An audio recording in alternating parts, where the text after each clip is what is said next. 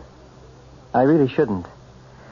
You'd have done all three of us a favor if you'd made sure I didn't survive.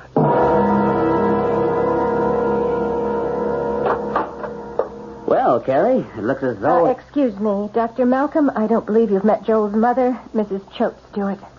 Pleasure, ma'am. That remains to be seen. Is my son still alive? Well, of course. I came to tell his wife she could see him briefly. Both of you, if you desire. You can see him first if you want, Mother Stewart. I think I do. One question, Doctor. Do you expect him to live? I haven't a doubt, barring unforeseen complications. And will he be his old self? If you mean physically, I confidently expect, with therapy and proper care, in 3 months he'll be as active and healthy as all of us. I want to see him. All right. Nurse, take Mrs. Stewart to the recovery room. Shall we go along? No. Give Mother Stewart a little time with him alone first. Very well. Shall I accompany you? I would prefer to see him alone. As you wish. If you'll just go with the nurse.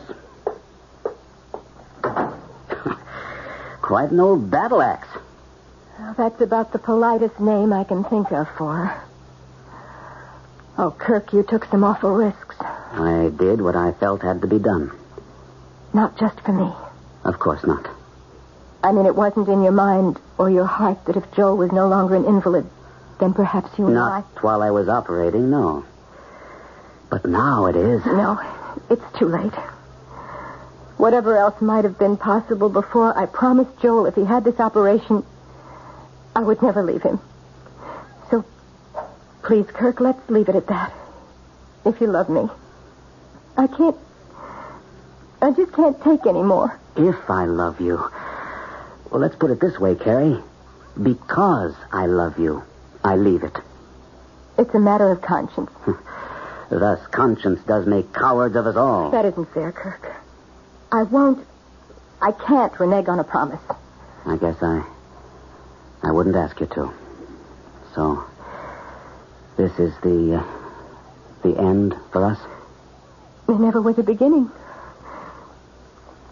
Now I must go to my husband.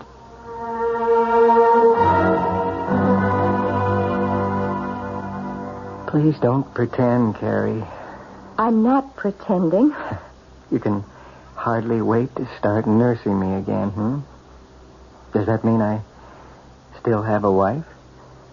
Yes. For better or worse, in sickness and in health? For always? Would you promise? I promise. You had your chance, Carrie, you and your surgeon. You should have lost me. What did you save me for?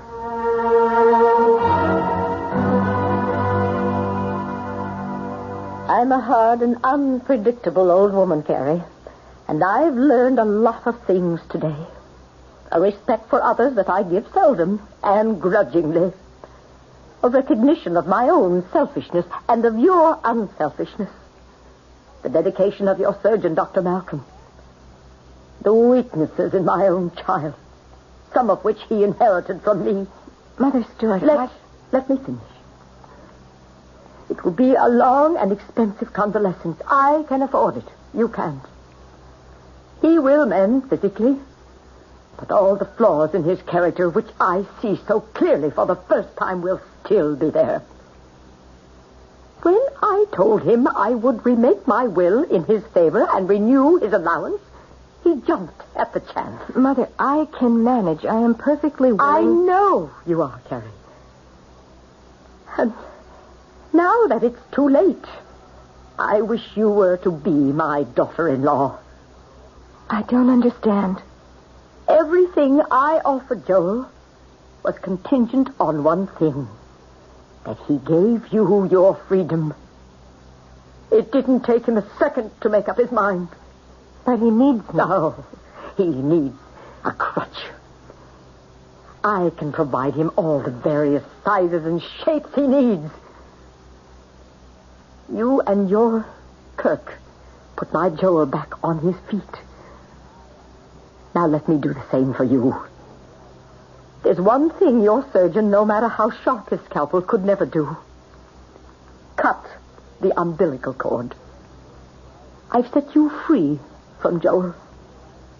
How can you answer for him? It's all been discussed. I can answer. And what about me? It's my unwedding gift to you. Whatever your heart most desires.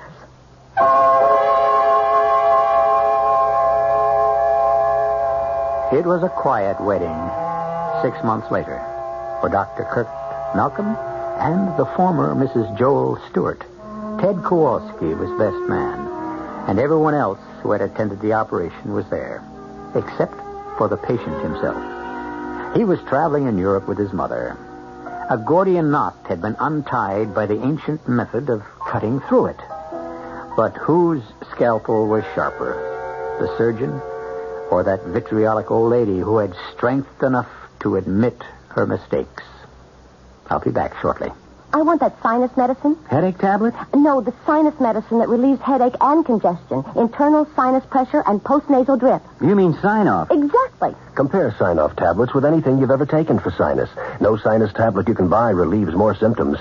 Sign-Off gives you a full dose of pure aspirin plus a powerful sinus strainer.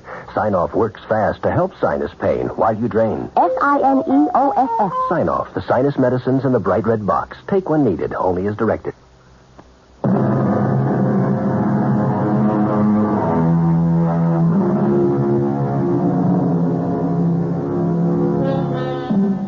One last quote from the Hippocratic aphorisms, which seems fitting to close this case history.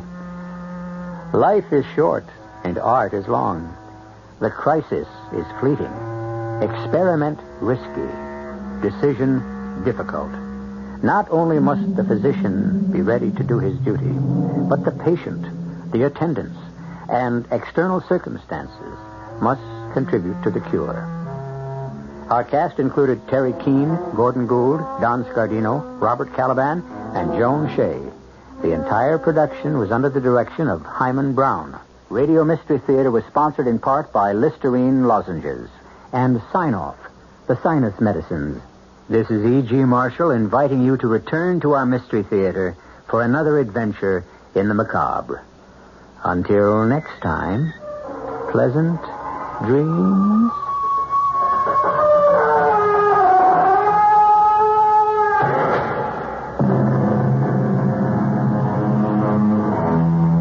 Tonight's Mystery Theater was also brought to you in part by ShopRite Supermarkets, where you get a lot more for a little less.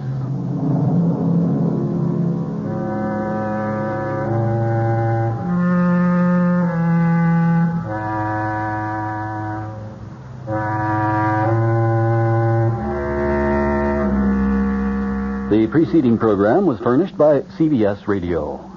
Your dial is set for 15 minutes of late news with John Scott reporting. This is Barry Farber. Join us immediately following the 8 o'clock news right here over WOR New York, the talk of New York. Mayor Beam argues for the city at the National Press Club in Washington. Governor Carey now calling for state aid.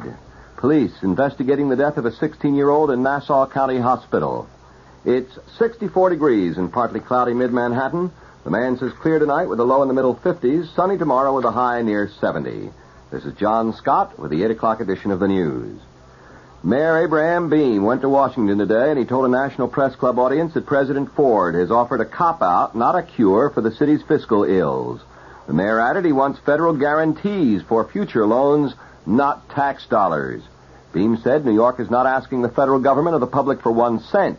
On the other hand, default will cost America billions. The mayor also touched on the political implications of the president's position. A look at the record of public discussion on this issue shows that the great weight of expert opinion is opposed to the administration's casual analysis of the local, national, and even international impact of a New York City default. The president's assertion that major New York banks would be the prime beneficiaries of federal action to avert a default comes somewhat as a surprise, since Federal Reserve Board Chairman Arthur Burns has already indicated that the federal government would act to help banks threatened in the event of a city default. The administration's concern seems to begin and end with the bank and with the credit markets. However, default, like all other economic disasters, will most affect the innocent, the powerless, and the least resilient members of our society. Governor Carey asked the federal government today for a $576 million loan. The governor says the money is needed to head off default by 4 state agencies that are handling $2.5 billion in construction projects. In a letter to President Ford, Carey said the Housing Finance Agency, Medical Care Facilities Financing Agency, Dormitory Authority, and Environmental Facilities Corporation face imminent default. The reason, Carey said, is because the investment community has been scared off loans to governmental agencies since the president's recent speech calling for bankruptcy by the city of New York. In yesterday's election, New York City voters approved 6 charter amendments that mandate a balanced budget and other fiscal and government reforms. And State Senator Roy Goodman, the Republican who heads the commission that developed the charter amendments, said this vote ought to be an encouraging sign to the nation that New York is ready to put its house in order. 4 other proposed amendments to the city charter were voted down. Triumphant opponents of the proposed Equal Rights Amendment to the state constitution, defeated in yesterday's election, have already launched a drive to get the legislature to rescind its earlier approval of a similar proposed amendment to the U.S. Constitution. The voters also turned down proposed constitutional amendments that would have allowed some local governments to bypass constitutional tax limits to pay for employee benefits and would have clarified the right of municipalities to borrow for storm sewer systems.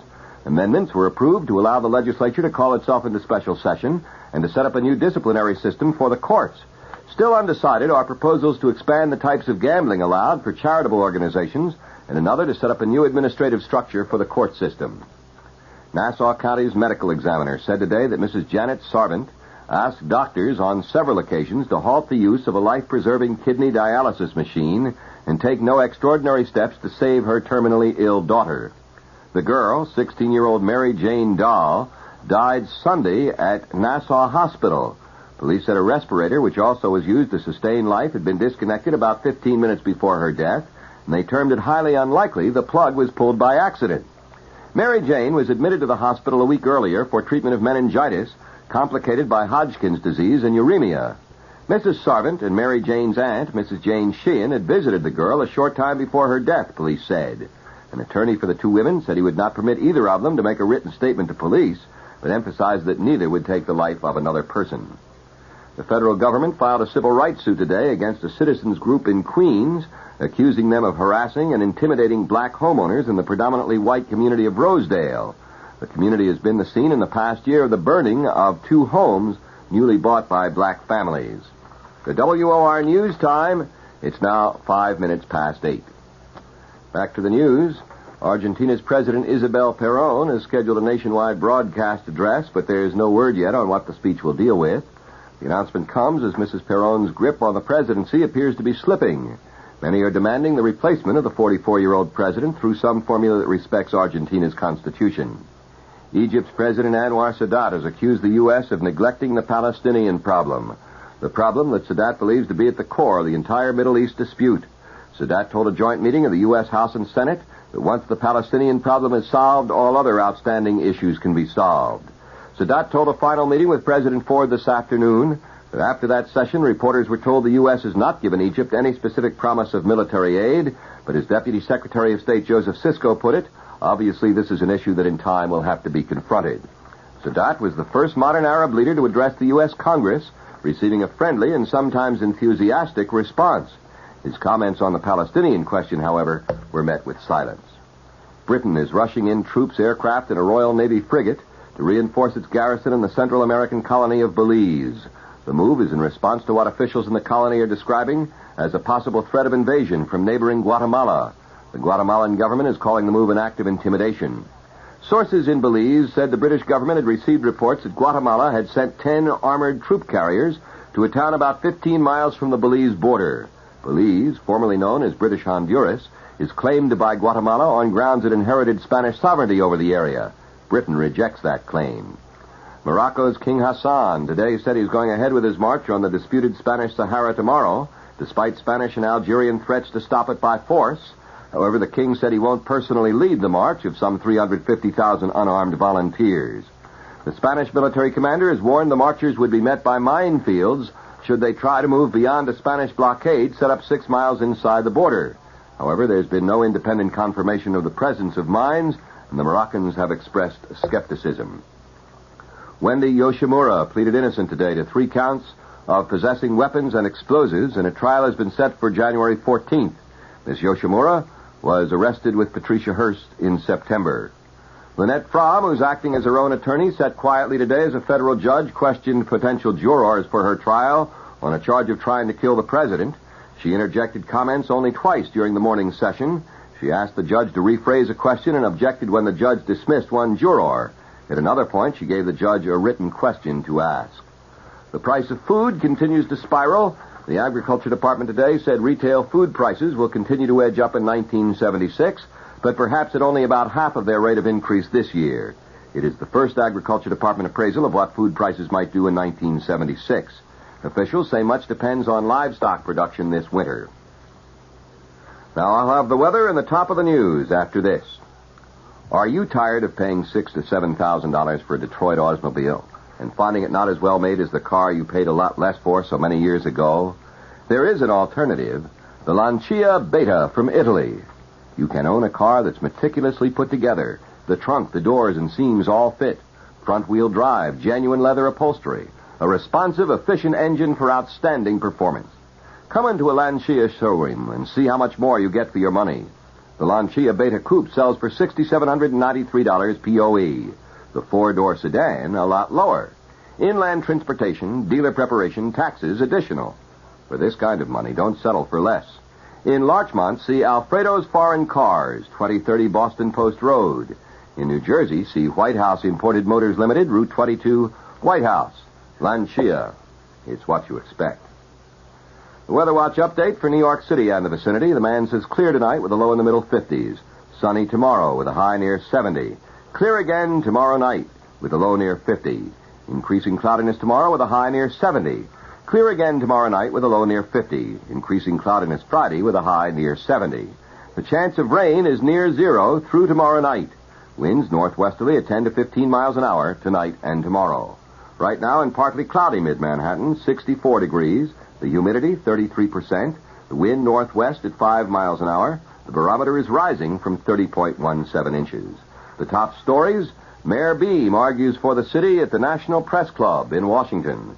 Governor Carey calls now for state aid. Police investigating death of 16-year-old in Nassau County Hospital. The temperature once again, 64 degrees. And that, friends, is the 8 o'clock edition of the news. This is John Scott bidding you good night. Next news as it happens. Next scheduled news tonight at 9 with Lester Smith over WOR Radio 710, The Talk of New York.